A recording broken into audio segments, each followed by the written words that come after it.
Welcome to the Slop Farm. Enjoy the video. You begin by collecting reliable evidence. Enable the actual execution plan in SQL Server Management Studio and activate statistics I/O and time. Run the exact query you want to optimize, using representative parameters or a query store replay to mirror production behavior.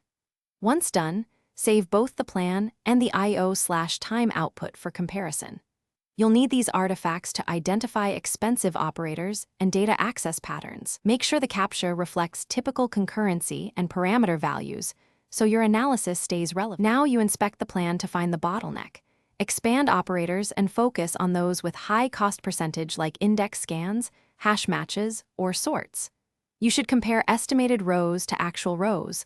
Large discrepancies point to stale statistics or data skew.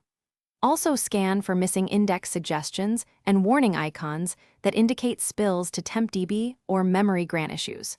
Once identified, prioritize fixes that reduce physical I/O and CPU. Try index tuning, statistics updates, or rewriting joins to change the execution strategy.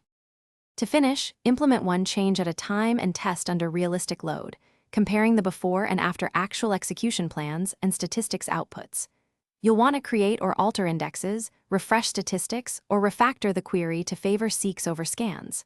If performance degrades, roll back the change and check for parameter sniffing or plan freezing. Use option recompile or plan guides cautiously. One troubleshooting tip: if a plan suddenly regresses, capture an attachable repro and examine cardinality estimates and memory grants first. Thanks for watching.